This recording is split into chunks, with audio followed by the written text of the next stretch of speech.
The story of the United States Constitution is often told as a triumph, a moment of political genius where a fragile new nation found its footing and set itself on a path toward stability and power.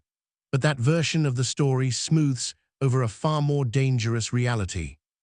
The Constitution was not inevitable, it was not universally admired, and for long stretches of time, it seemed far more likely to fail than to succeed.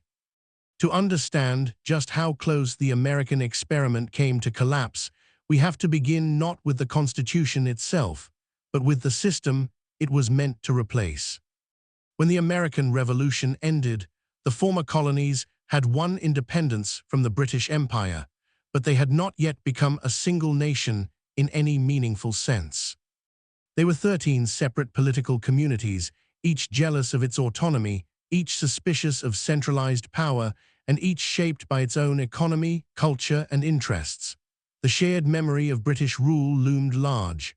Parliament, distant and unaccountable, had taxed them without consent. Royal governors had overridden local assemblies. Standing armies had enforced imperial authority. For many Americans, strong central power was not a solution to tyranny. It was tyranny itself. Out of that fear was born the Articles of Confederation, the first governing framework of the United States. Drafted during the Revolution and ratified in 1781, the Articles deliberately created a weak national government. The United States, under this system, was described as a league of friendship among sovereign states. Congress existed, but it had no independent executive to enforce its decisions and no national judiciary to interpret laws. It could declare war and negotiate treaties, but it could not compel states to comply with its requests. Most critically, it could not levy taxes. Instead, it had to ask the states for money, and the states could, and often did, refuse. At first, this weakness seemed like a virtue. Americans were exhausted by war and weary of authority. They believed that liberty was safest when power was divided and restrained. But as the 1780s unfolded, the limitations of the Articles became impossible to ignore. The new nation was drowning in debt from the Revolutionary War. Congress had no reliable way to pay soldiers, repay foreign loans, or fund basic government operations. Inflation soared as states printed their own money. Trade between states was choked by tariffs and conflicting regulations. Instead of functioning as a unified economy, the United States began to resemble a collection of rival countries. Foreign powers quickly noticed. Britain, though defeated, refused to fully evacuate forts in the Northwest Territory, arguing that the United States had failed to honor its treaty obligations. Spain closed the Mississippi River to American navigation, strangling Western trade. European governments doubted that the United States would survive long enough to be a reliable partner. Without a strong central authority, the nation could not project power abroad or even defend its own interests. The crisis was not only international, it was deeply domestic. Economic hardship hit farmers especially hard. In many states, heavy taxes and aggressive debt collection pushed rural communities to the brink. Courts seized property, jails filled with debtors. To struggling farmers, it felt as though the revolution had replaced one distant elite with another. This anger boiled over most dramatically in western Massachusetts in 1786, when armed farmers shut down courts to prevent foreclosures and arrests. The uprising sent shockwaves through the political class. If the government could not maintain order, could it survive at all? Under the Articles of Confederation, there was no national army to respond to internal unrest. Congress could not raise troops or money on its own. The state government eventually suppressed the rebellion with a privately funded militia, but the message was clear. The existing system could not guarantee stability, security, or economic recovery. For many leaders, this moment marked a turning point. The fear of centralized power began to be eclipsed by a new fear, the fear of chaos. Still, recognizing a problem was easier than agreeing on a solution. Any attempt to strengthen the national government immediately raised alarms. Who would hold this power? How would it be restrained? Would the states be reduced to mere administrative units? These questions cut to the core of what Americans believed the revolution had been about. Independence was not just separation from Britain, it was a rejection of concentrated authority. By the mid-1780s, calls for reform grew louder. Meetings were held, letters circulated. Influential figures warned that the Union was on the brink of disintegration. Yet even modest proposals faced resistance. Amending the Articles required unanimous consent from all 13 states, an almost impossible threshold. Each state had its own priorities and fears, and no state wanted to surrender power unless it was certain others would do the same. When a convention was finally called to address the crisis, its official purpose was limited. Delegates were authorized to revise the Articles, not to replace them. Many Americans expected minor adjustments, technical fixes to improve commerce or tax collection. Few anticipated that the gathering would attempt something far more radical. Even fewer imagined how close it would come to tearing the nation apart.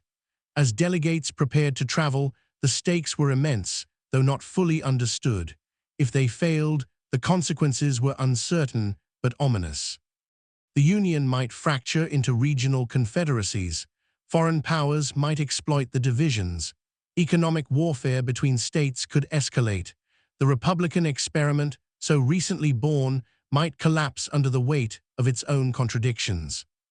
The men who arrived at the convention carried with them not only political philosophies, but regional loyalties, economic interests, and moral blind spots. They shared a belief in self-government, but little agreement on what that should look like in practice. Some feared mob rule more than monarchy. Others feared aristocracy more than anarchy. All of them knew that whatever they decided would shape the future in ways they could barely imagine. The Constitution did not emerge from a moment of unity or clarity. It emerged from desperation, compromise, and fear. Fear that the revolution had gone too far, fear that it had not gone far enough, fear that without bold action, the United States would dissolve into history as a failed experiment. This is where the story truly begins. In the spring of 1787, delegates from 12 of the 13 states gathered in Philadelphia, a city still marked by the memory of revolution. The air was heavy with expectation and uncertainty. Officially, they had come to revise the Articles of Confederation. Unofficially, many of them knew that revision would not be enough. What stood before them was not a broken machine in need of repair, but a structure fundamentally incapable of holding together. From the very beginning, the convention teetered on the edge of failure. Attendance was inconsistent. Rhode Island refused to send any delegates at all, fearing that the meeting was a plot to strip states of their sovereignty. Even among those present, there was no consensus on how far to go.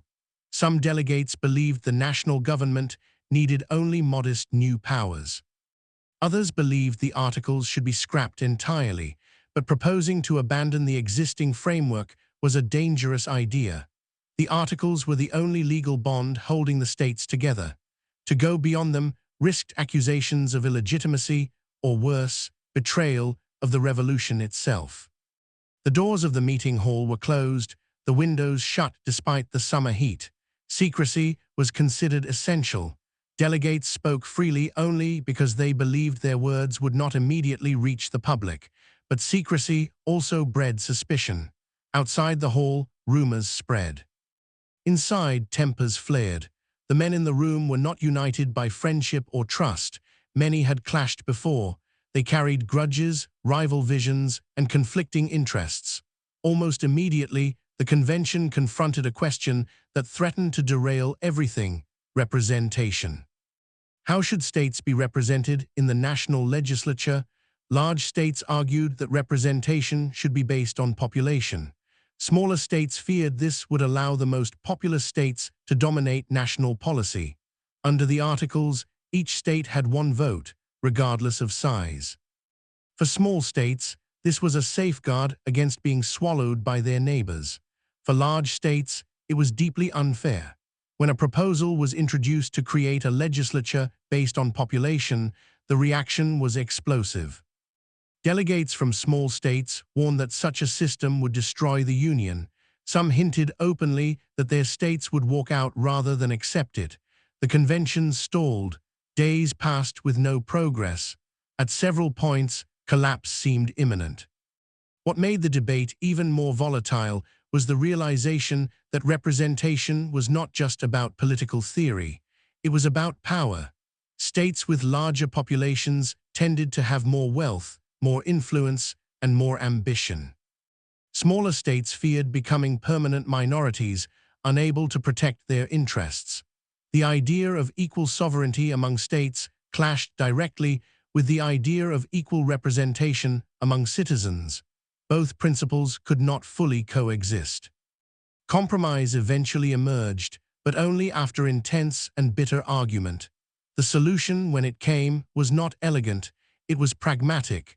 One chamber of the legislature would represent the people based on population. The other would represent the states with equal votes for each. This arrangement was less a philosophical breakthrough than a desperate attempt to prevent the convention from falling apart. Even then, it passed by a narrow margin. Had just one or two delegates changed their minds, the entire project might have collapsed. But representation was only the beginning. Beneath the surface lay deeper disagreements about the nature of power itself. Should the national government be supreme over the states or merely a coordinator among them? Could it veto state laws? Could it use force against a state that defied it? These questions struck at the heart of American political identity. Many delegates believed that the states were the true guardians of liberty. Others believed that unchecked state power had already proven dangerous and destructive. The memory of British tyranny hung over every discussion, but it was interpreted in different ways. Some delegates saw Parliament as an example of distant power run amok. Others saw the chaos of the 1780s as proof that liberty without structure led to instability.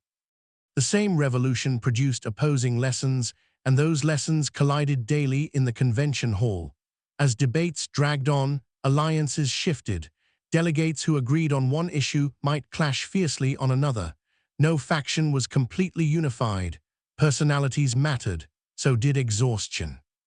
Weeks of closed-door argument wore down even the most patient participants. There were moments when delegates openly questioned whether the effort was worth it. The temptation to abandon the project and return home was always present. Yet what truly haunted the convention was the question of legitimacy. Even if they could agree on a new system, did they have the authority to create it? They had been sent to amend the articles, not replace them. A completely new constitution would require approval beyond the convention itself. And approval was far from guaranteed. Many Americans distrusted centralized power.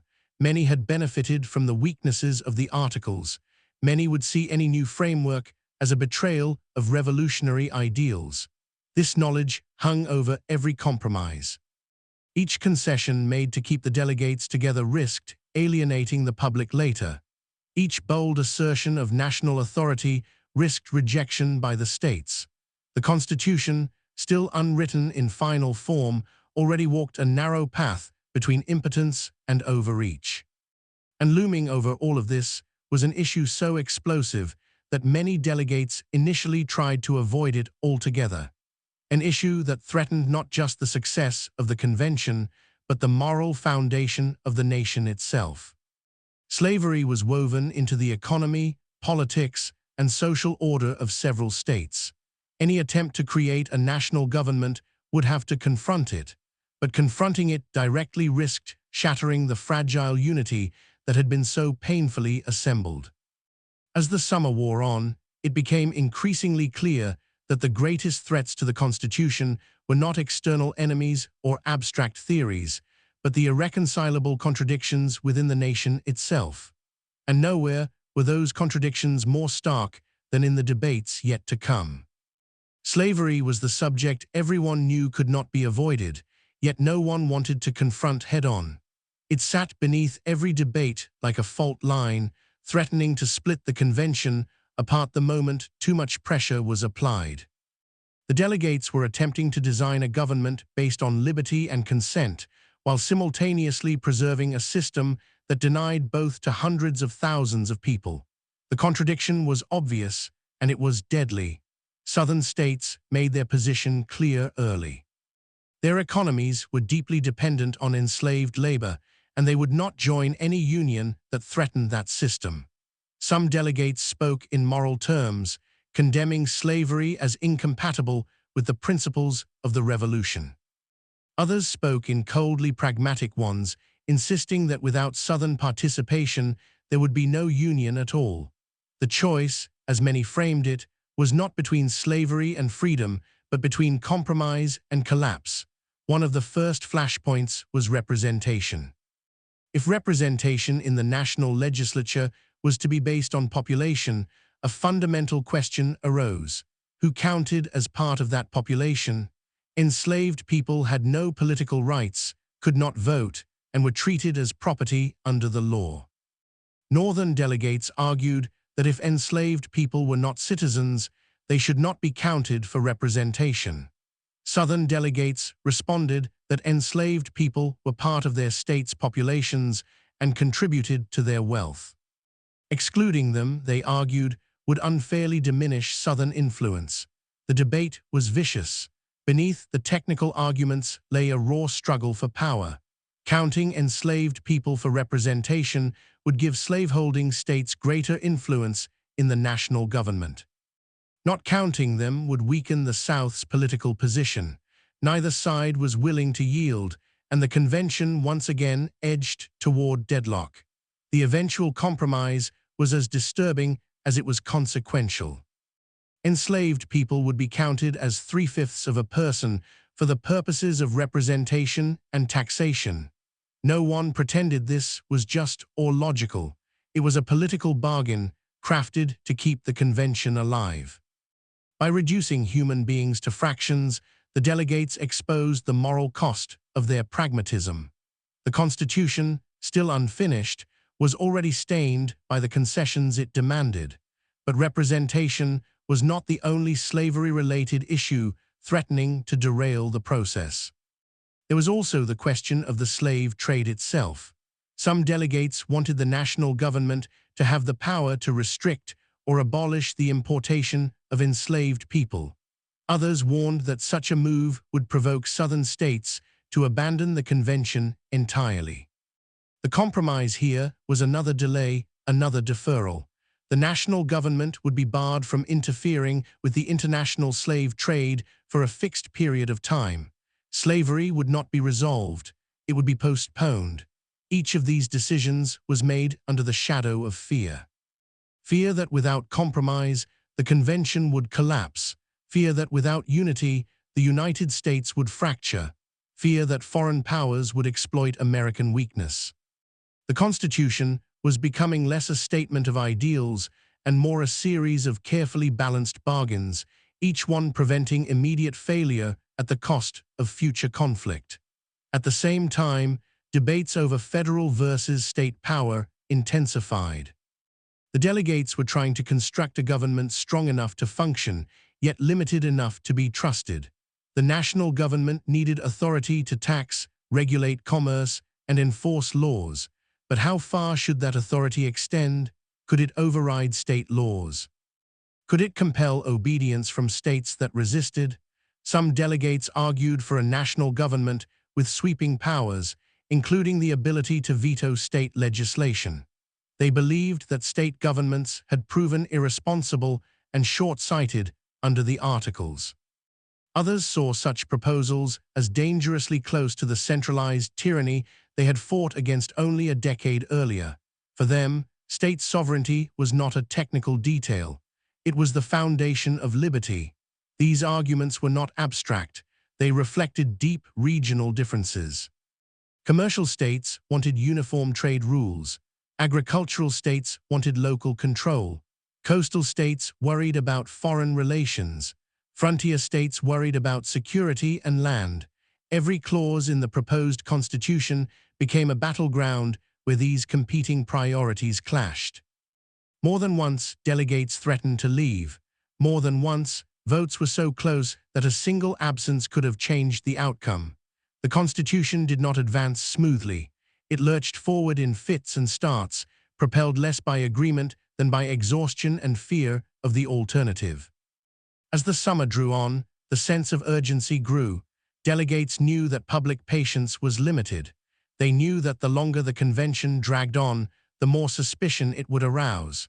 They also knew that the document they were producing would face intense scrutiny once released. Every compromise made in secrecy would soon be judged in the open.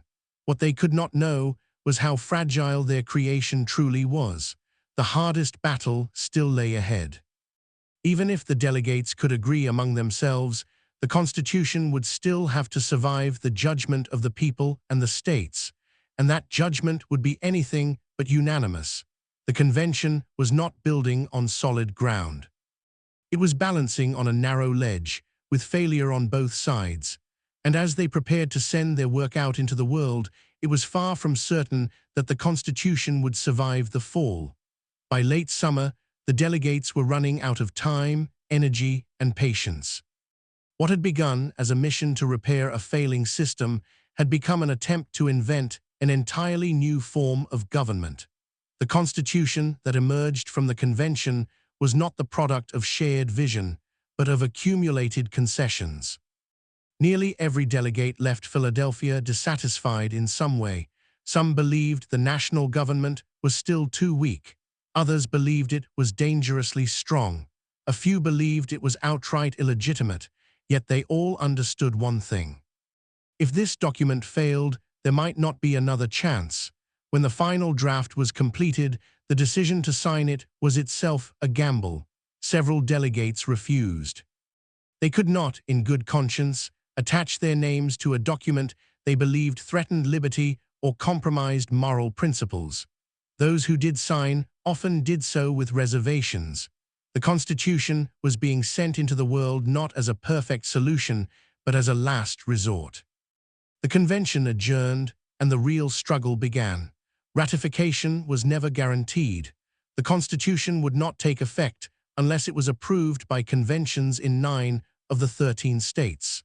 This was an unusually high bar, designed to give the document legitimacy without requiring unanimity. Even so, the margin for failure was thin. If too many states rejected it, the entire project would collapse, and the fragile union might collapse with it. Public reaction was immediate and intense.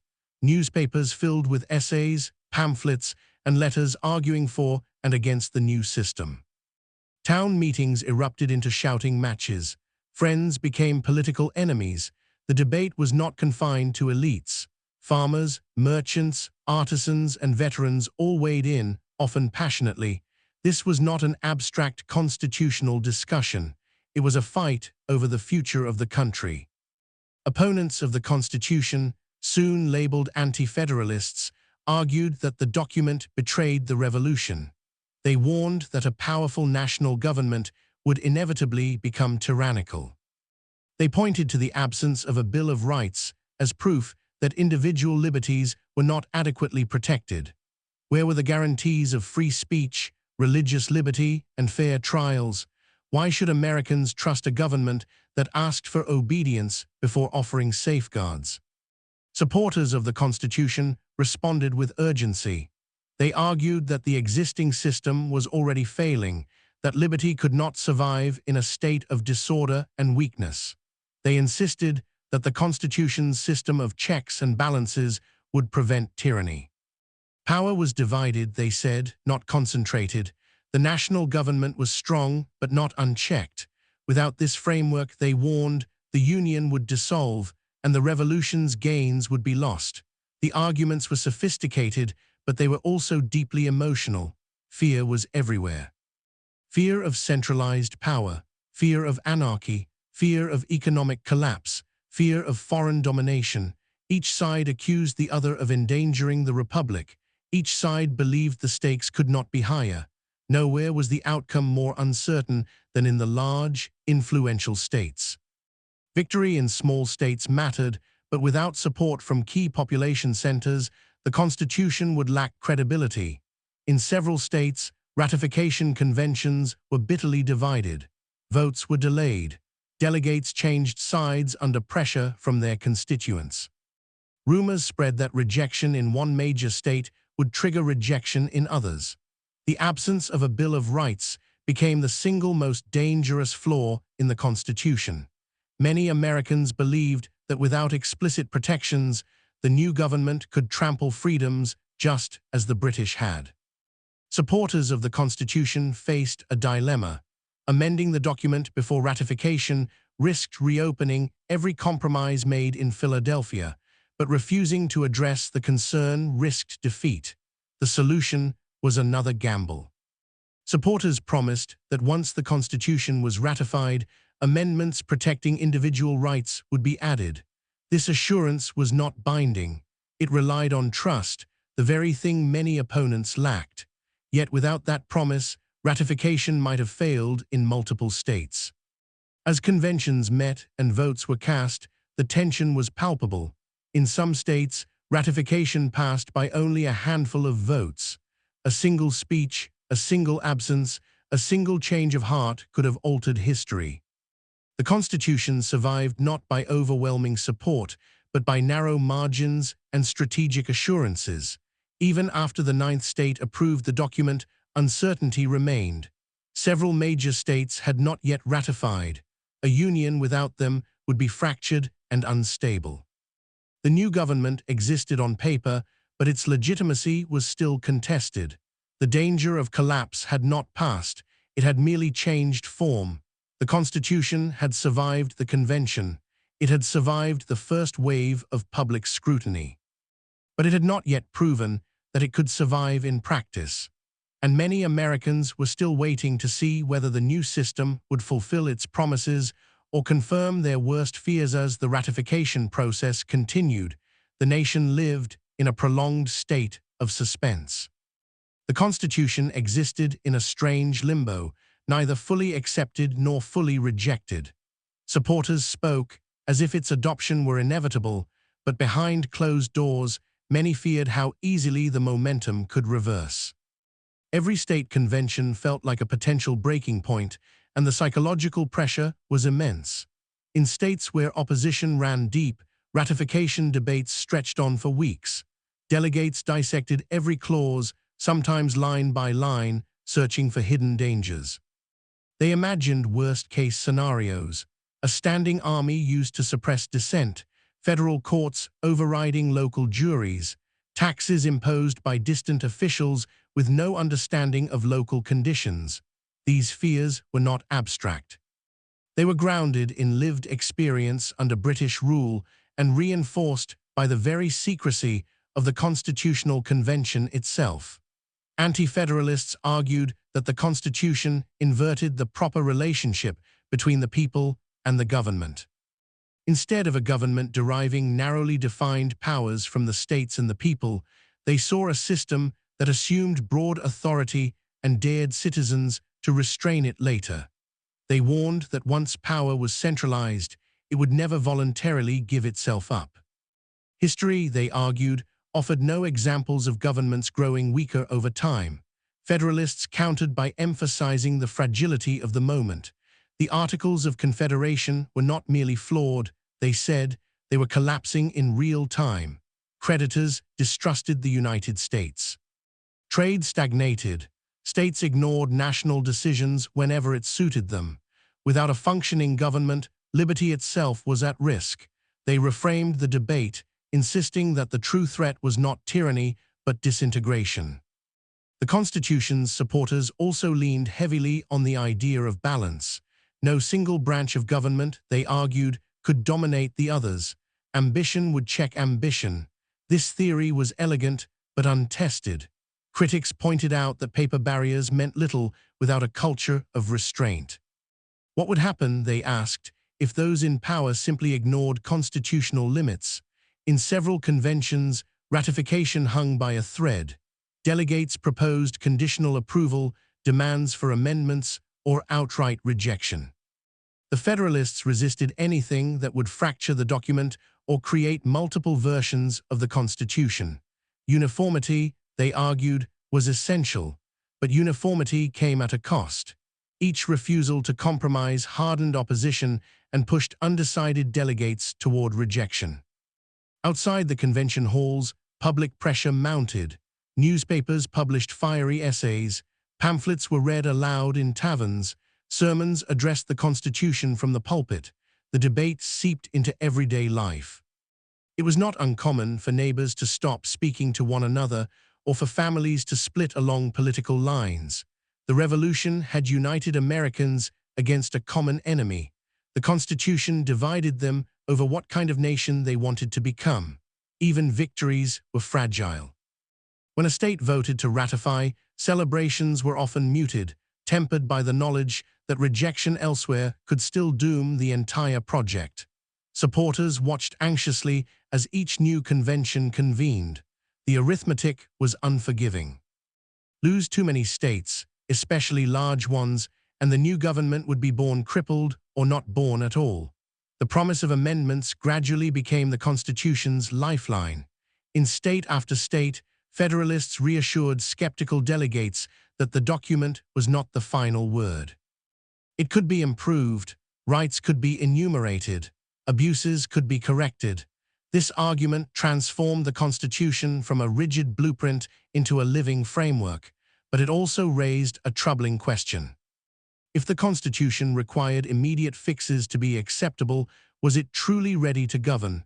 By the time the required number of states ratified, exhaustion had set in. The Constitution had survived, but just barely.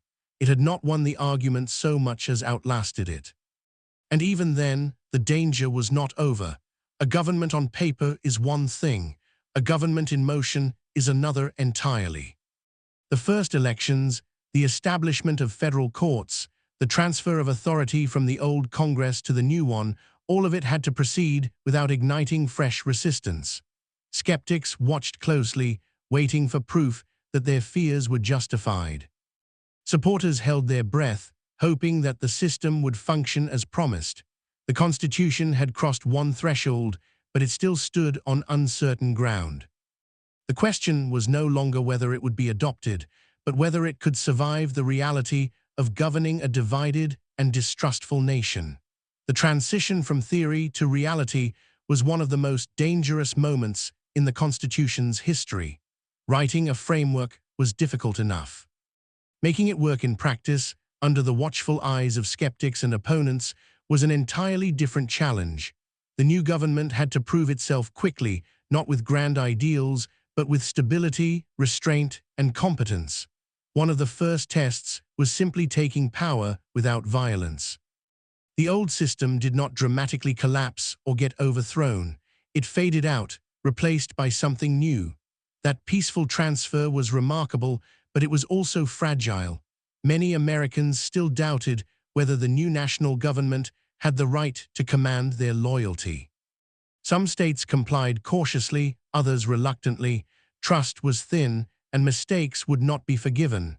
The absence of a Bill of Rights continued to loom over everything. Opponents of the Constitution watched closely for signs of abuse. Every new law, every federal action was scrutinized as potential proof that centralized power would inevitably expand beyond its limits. Supporters understood this danger. If the new government appeared arrogant or dismissive of public fears, resistance could quickly harden into rebellion. Economic policy became an early flashpoint. The national government now had the power to tax, a power it had never possessed under the Articles of Confederation. This authority was essential to pay debts and fund operations, but it also reopened old wounds. Taxes had been one of the primary grievances against British rule. Now Americans were being asked to accept them from a government they had only recently agreed to tolerate. Enforcing federal law was another sensitive issue. Under the Articles, Congress could request compliance, but it could not compel it. The Constitution changed that relationship fundamentally. Federal laws were now supreme, but supremacy on paper did not guarantee obedience in reality. The government faced a delicate balancing act. Enforce the law too weakly, and it would appear powerless. Enforce it too aggressively, and it would confirm fears of tyranny. The states themselves remained powerful political actors, and many guarded their authority jealously. Some tested the limits of federal power, either openly or quietly, to see how far the new government would go. These early confrontations were less about specific policies than about boundaries. Who truly held power in this new system? The answer was not yet clear. At the same time, the promise of amendments hung in the air. For many Americans, ratification had been contingent on the expectation that individual liberties would be explicitly protected. Failure to follow through would not simply be a broken promise, it would be a betrayal. The legitimacy of the Constitution depended on showing that it could correct its own flaws. The push for a Bill of Rights revealed how narrow the Constitution's survival margins still were. Some supporters of the original document worried that reopening debate would weaken the government before it had even found its footing. Others argued that refusing to act would be far more dangerous. Once again, the Constitution faced a choice between rigidity and adaptability. The decision to add amendments was not inevitable. It was a political calculation driven by the recognition that unity was still fragile. The amendments that followed did not solve every problem, and they did not erase the compromises embedded in the original text, but they served as a signal. The Constitution was not a closed system imposed from above. It was a framework that could respond to public pressure. Even with those assurances, doubts remained. Slavery, deliberately postponed at the convention, continued to poison the nation's politics. The balance between federal and state authority was still contested. The meaning of representation, equality, and liberty was far from settled. The Constitution had avoided immediate failure, but it had not resolved the contradictions that threatened to tear it apart in the long run. What kept the system alive in these early years was not certainty, but restraint. Leaders understood, at least instinctively, that pushing the Constitution to its limits too quickly could provoke backlash. Norms developed alongside laws. Precedents filled in gaps the text had left open. These unwritten rules were as important as the written ones and far more fragile. The United States had not escaped danger. It had merely entered a new phase of it. The Constitution was no longer just an idea under debate. It was a living system, vulnerable to misuse, misinterpretation, and mistrust. Whether it would endure depended not only on its design, but on the willingness of Americans to accept its authority even when they disagreed with its outcomes. The Constitution had almost failed in its creation. Now it faced the equally daunting challenge of surviving its own success. As the new government began to operate, the underlying tensions that had nearly destroyed the Constitution during its creation did not disappear. They simply changed shape. What had once been debates in a closed convention hall now played out in public through laws, elections, and confrontations that tested how much the system could bear. One of the most dangerous pressures came from the question of precedent. The Constitution was deliberately incomplete. It sketched out structures and powers but left vast areas undefined. That ambiguity had helped it survive ratification because different groups could imagine the document working in different ways. But ambiguity was a double-edged sword. Every decision made by the new government would help define what the Constitution actually meant, and once a precedent was set, it would be difficult to reverse. This placed enormous weight on early choices. How broadly should federal power be interpreted? How aggressively should national authority be asserted over the states? Each answer risked alienating someone. Pushed too far, and opponents would claim their fears had been justified. Moved too cautiously, and supporters would worry that the government was sliding back toward the paralysis of the Articles of Confederation.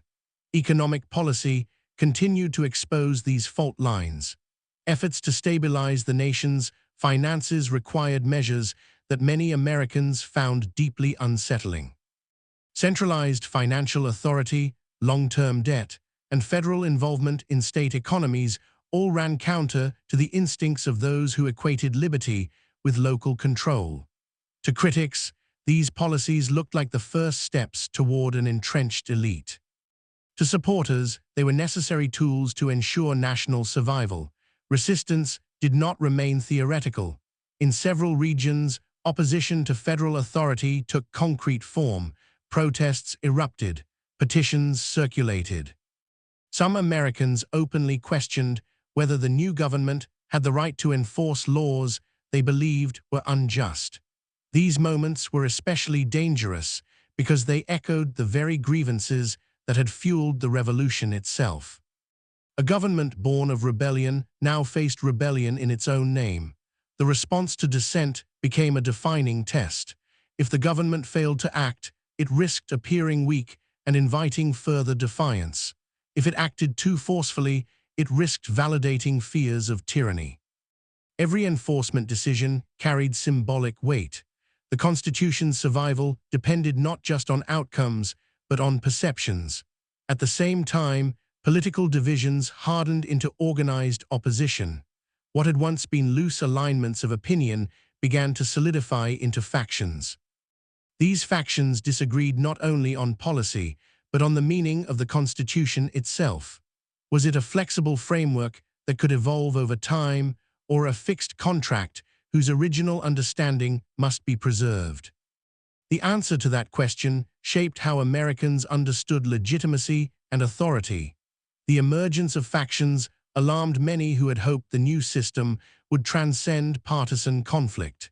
Instead, the Constitution became the terrain on which those conflicts were fought. Each side claimed to be its true defender. Each accused the other of undermining it. This struggle over interpretation threatened to hollow out the fragile consensus that had allowed the document to survive ratification. Meanwhile, the states continued to assert themselves. Some cooperated with federal initiatives, others resisted quietly or openly. The balance between national and state power remained unsettled, and every dispute risked escalation. The Constitution had created a system of shared sovereignty, but it had not resolved how conflicts within that system should be emotionally or politically managed. That work was being done in real time, through trial and error. Hovering over all of this was the unresolved issue of slavery. By postponing confrontation, the Constitution had preserved unity in the short term, but at a terrible cost. Slavery distorted representation, warped political incentives, and deepened regional suspicion. Each new federal decision raised questions about whether national power would protect or threaten the institution. Neither side trusted the other's intentions, and the Constitution offered no clear resolution.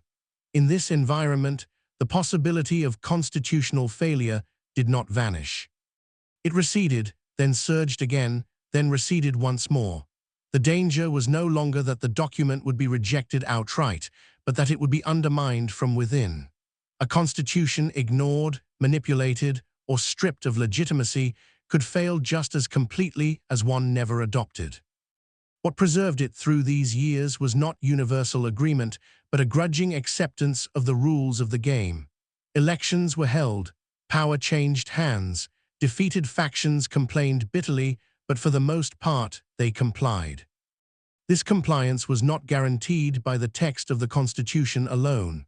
It depended on habits, expectations, and restraint, all of which could have easily collapsed under sufficient strain.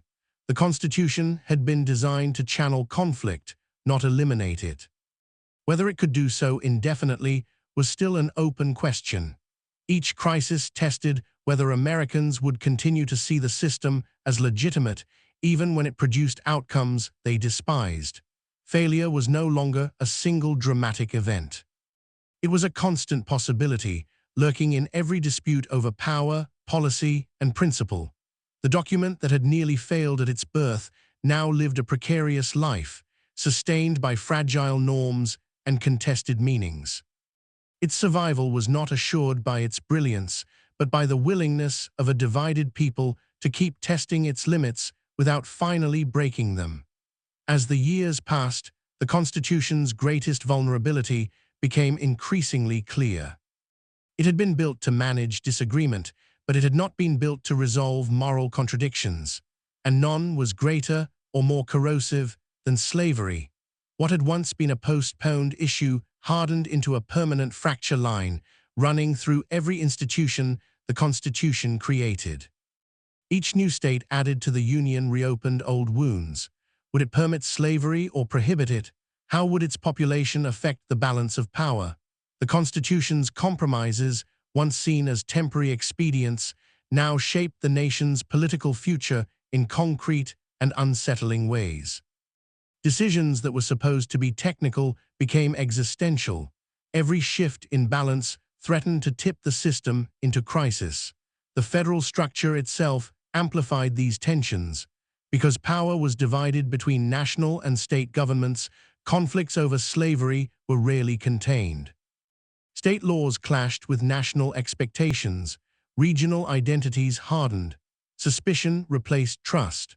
The Constitution had prevented immediate collapse by allowing disagreement to coexist within a single framework, but that same flexibility allowed incompatible systems to exist side by side. This coexistence came at a price. The rules of representation embedded in the Constitution gave disproportionate influence to slaveholding states, deepening resentment in other regions. Political coalitions were shaped not just by ideology, but by geography and economic dependence. Compromise, once the Constitution's saving grace, began to look like surrender to injustice for some and an existential defense for others. As disputes intensified, Americans increasingly turned to the Constitution not as a shared foundation, but as a weapon. Each side searched its text for validation. Clauses were interpreted expansively or narrowly depending on who stood to benefit. The same document was invoked to justify contradictory outcomes. The Constitution had survived because it could mean different things to different people. Now that ambiguity threatened to destroy it, the courts, intended as neutral arbiters, found themselves pulled into the conflict. Their rulings carried enormous symbolic weight. Each decision was scrutinized for bias, intent, and consequence. Rather than settling disputes, legal interpretations often inflamed them. When trust in interpretation eroded, trust in the system itself followed. Public faith in compromise weakened. Where earlier generations had accepted imperfect outcomes to preserve unity, later generations grew less willing to do so. Moral urgency replaced cautious pragmatism. The Constitution, once defended as a practical necessity, was now judged against higher standards. For some, it no longer seemed like a safeguard of liberty, but an obstacle to it. At the same time, those who feared rapid change clung even more tightly to the document. To them, the Constitution was not the problem, but the last line of defense against chaos. They warned that abandoning its compromises would unravel the Union itself. In their eyes, reform threatened not progress, but destruction. This widening divide transformed constitutional debate into something far more dangerous. Disagreement was no longer about policy within the system, but about the system's legitimacy. When both sides believe the Constitution is either morally bankrupt or under existential threat, restraint becomes difficult to maintain. The warning signs were everywhere. Political rhetoric hardened. Violence became more thinkable. The idea that constitutional mechanisms alone could contain the conflict began to feel naive. The document that had once held together a fragile coalition of states now strained under the weight of a nation that had grown larger, richer, and more divided than its creators had ever imagined. The Constitution had almost failed at its creation because Americans feared concentrated power. Now it faced a different danger. It risked failing because Americans demanded incompatible visions of justice and order, each grounded in the same text. The question was no longer whether the Constitution could survive disagreement. It was whether it could survive moral collision. And for the first time since its ratification, it became conceivable that no compromise, no clever construction of clauses, and no procedural safeguard would be enough to prevent the ultimate test. When that ultimate test arrived, it did not come suddenly. It crept forward, crisis by crisis, each one revealing how close the Constitution had come to the limits of its design. The system had been built to slow conflict, to force negotiation, to buy time. For decades, that strategy worked, but time itself became the enemy. Every delay deepened resentment. Every compromise postponed resolution while raising the stakes of the next confrontation. What made this period so dangerous was that nearly everyone involved believed they were acting constitutionally. Secession was argued as a legitimate expression of state sovereignty. Federal authority was defended as a necessary enforcement of national law. Each side rooted its claims in the same founding document. The Constitution was no longer a referee standing above the fight. It had become the battlefield itself. The idea that the Union might dissolve, once unthinkable, entered mainstream political discussion. It was no longer whispered on the fringes. It was debated openly, defended passionately, and, by some, prepared for practically. This was the nightmare the framers had feared when they struggled through the summer heat decades earlier. A system unable to command loyalty when loyalty mattered most. The federal structure that had once preserved balance now magnified conflict. States were not merely administrative units. They were political identities, with histories, economies, and moral visions that increasingly diverged. Appeals to national unity rang hollow when the lived experience of Americans differed so radically from one region to another. Attempts to resolve the crisis through constitutional means continued. New compromises were proposed. New formulas were invented. Each was framed as the last necessary adjustment to preserve peace. And each failed, not because it lacked ingenuity, but because trust had evaporated. Compromise requires faith that concessions will be reciprocated. That faith was gone. As the situation deteriorated, the Constitution faced a brutal paradox. To preserve itself, it required obedience.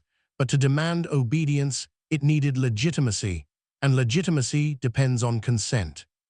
When large segments of the population no longer believed the system served them, enforcement alone could not save it.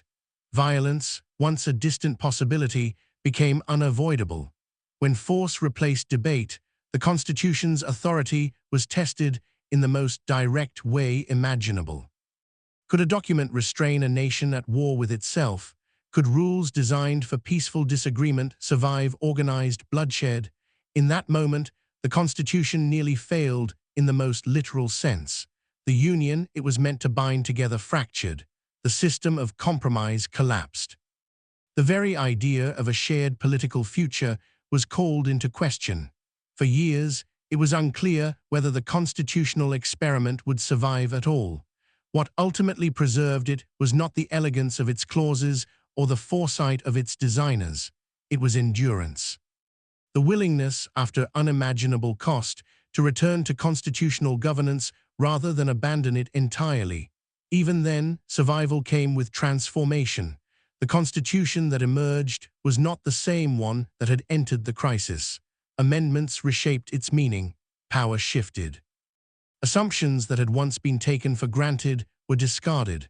The document survived, but only by absorbing the lessons of its near destruction. The failure it had narrowly avoided left permanent marks.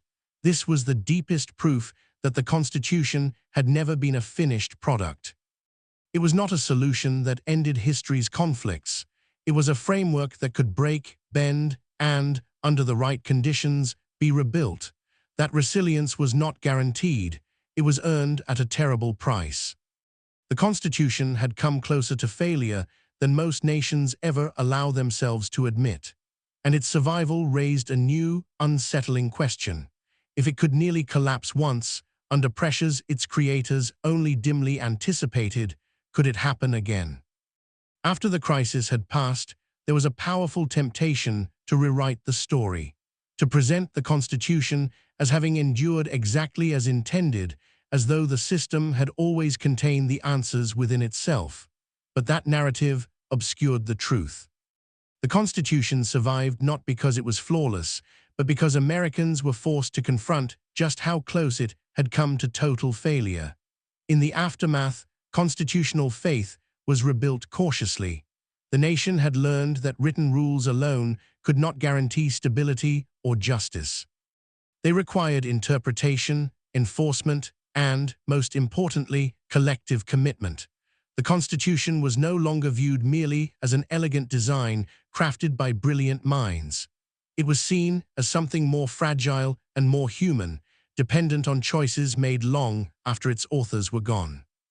The balance of power shifted in ways the framers had not fully anticipated. National authority emerged stronger, not because the Constitution demanded it in every clause, but because experience had shown the cost of weakness. At the same time, fear of unchecked power did not disappear. Instead, it took new forms, shaping debates over rights, representation, and the limits of government intervention. The amendments adopted in response to the crisis were not cosmetic changes. They fundamentally altered how the Constitution functioned. They redefined citizenship, equality, and the relationship between the individual and the state. These changes were not universally accepted at first. Many resisted them, just as earlier generations had resisted the original document. Once again, the Constitution's survival depended on whether Americans would accept outcomes they did not fully control. What became clear in this period was that the Constitution's greatest strength and greatest weakness were the same thing. Its openness allowed it to adapt, but that same openness allowed it to be contested.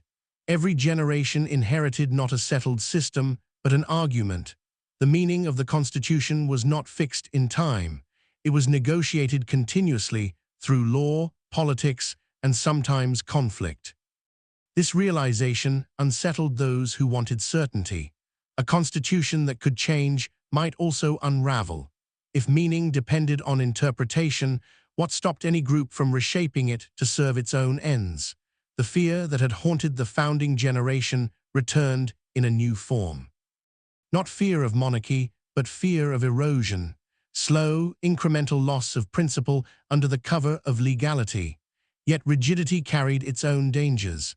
A constitution unable to respond to social change risked becoming irrelevant or oppressive. The challenge was no longer how to prevent immediate collapse, but how to maintain legitimacy across generations with radically different experiences and expectations.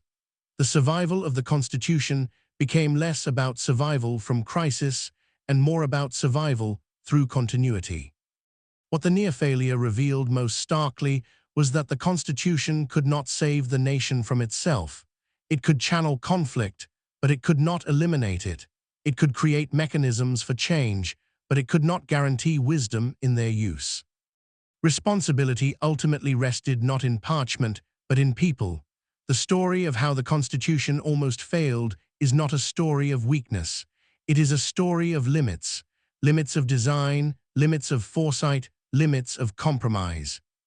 The framers built a system that could survive disagreement, but only if future generations chose to honor its spirit as well as its structure. That choice had nearly been lost once already, and the memory of that loss lingered as both warning and lesson. As time moved forward, the Constitution settled into American life in a way that made its early fragility easy to forget. Institutions hardened, traditions formed. The language of the Constitution became familiar, almost ritualistic. But beneath that familiarity remained the same structural tensions that had threatened it from the beginning. They did not vanish. They waited. Each generation encountered moments when the Constitution seemed inadequate to the problems of the age. Economic upheaval, social transformation, territorial expansion, and technological change all strained a system designed in a vastly different world. In each moment, Americans faced a choice similar to the one confronted in Philadelphia decades earlier. Adapt the Constitution, reinterpret it, or risk letting it fail through irrelevance or rejection. What made these moments dangerous was not disagreement itself, but the erosion of shared assumptions. The Constitution depends on a baseline belief that losing a political battle is not the same as losing legitimacy. When that belief weakens, constitutional processes begin to feel like obstacles rather than safeguards. The document becomes something to work around instead of something to work through. The framers had feared this outcome even if they could not fully articulate it. They understood that no system could survive if political actors stopped accepting its results. That understanding had driven many of the compromises that nearly broke the convention. The goal was not to create perfect justice, but durable consent. When consent frays, even the most carefully constructed framework begins to crack. Throughout American history, moments of intense polarization have revived the old question: is the Constitution a shared foundation or merely a temporary truce? Each time the question is asked seriously, the risk of failure returns. Not necessarily through dramatic collapse, but through gradual delegitimization. Laws lose authority, courts lose trust, elections lose meaning. None of this happens overnight. It unfolds slowly, almost invisibly, until the damage is undeniable. What the story of the Constitution's near failure reveals is that stability is not self-sustaining. It requires maintenance. Compromise must be renewed. Restraint must be practiced even when it feels unfair. The system only works when enough people believe that abiding by it is preferable to breaking it, even in moments of anger or fear. The men who argued through that sweltering summer did not expect unanimity. They expected disagreement. What they hoped for was endurance. A structure that could bend without shattering, a process that could absorb conflict without turning it into catastrophe. They succeeded, but only narrowly and only temporarily. Their success did not eliminate the risk. It postponed it. That postponement was the Constitution's true achievement. It bought time for a nation to grow, to struggle, to redefine itself. Time to confront contradictions that could not be resolved in one generation. But time, as history proved, does not guarantee resolution. It only creates opportunity. The Constitution almost failed because it asked people with incompatible interests and values to bind themselves together under a single system. It survived because, at critical moments, enough of them decided that separation, violence, or collapse was worse than compromise. That decision has had to be made again and again, long after the ink on the parchment dried. Understanding this, history strips away the myth of inevitability. The United States did not follow a predetermined path toward constitutional stability. It stumbled, hesitated, and nearly fell apart. The Constitution was not a miracle solution handed down fully formed. It was a gamble taken under pressure with incomplete information and enormous risk.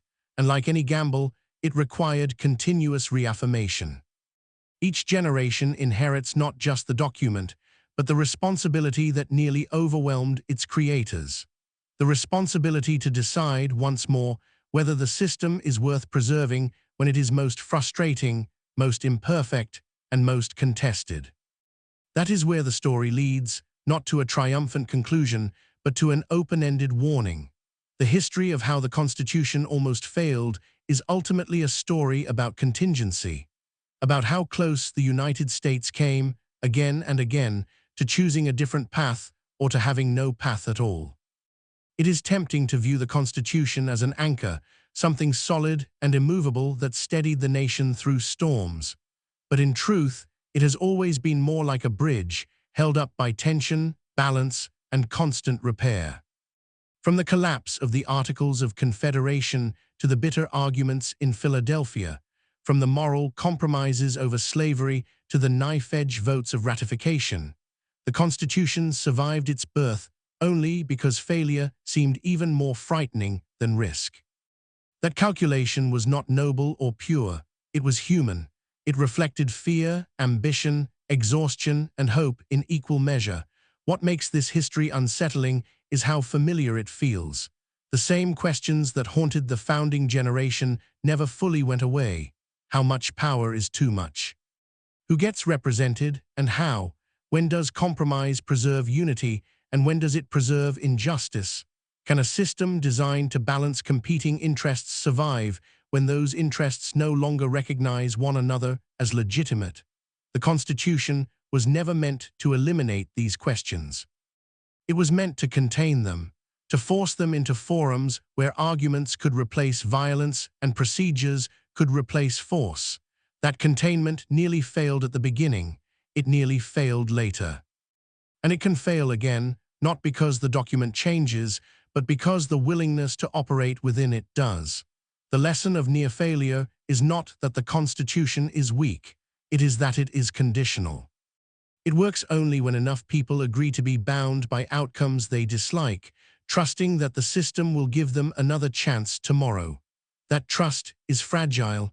It cannot be written into law. It must be renewed through behavior. When Americans look back at the Constitution's creation as a moment of flawless unity, they miss the most important truth.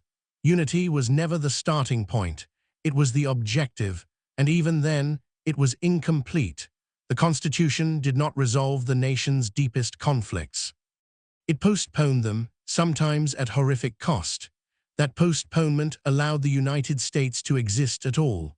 Without it, the revolution might have ended not in a lasting republic, but in fragmentation, rivalry, or renewed domination by foreign powers. The Constitution almost failed because the task it was given may have been impossible. To bind together a diverse, suspicious, divided people under a single system of self-government without force or monarchy had no historical precedent. That it succeeded, even narrowly, is remarkable. That it survived subsequent crises is extraordinary, but neither outcome was guaranteed. The Constitution has always lived on the edge between endurance and breakdown. Its history is not a straight line of progress, but a series of moments where collapse was narrowly avoided. Understanding that history changes how the document is seen, it is no longer a sacred object immune to failure, nor a relic easily dismissed. It is a living agreement, one that has already been tested beyond what its authors imagined. It carries within it the memory of how close it came to not existing at all. The Constitution almost failed because people almost gave up on one another. It survived because, at crucial moments, they did not. That choice, repeated across generations, remains the Constitution's true foundation.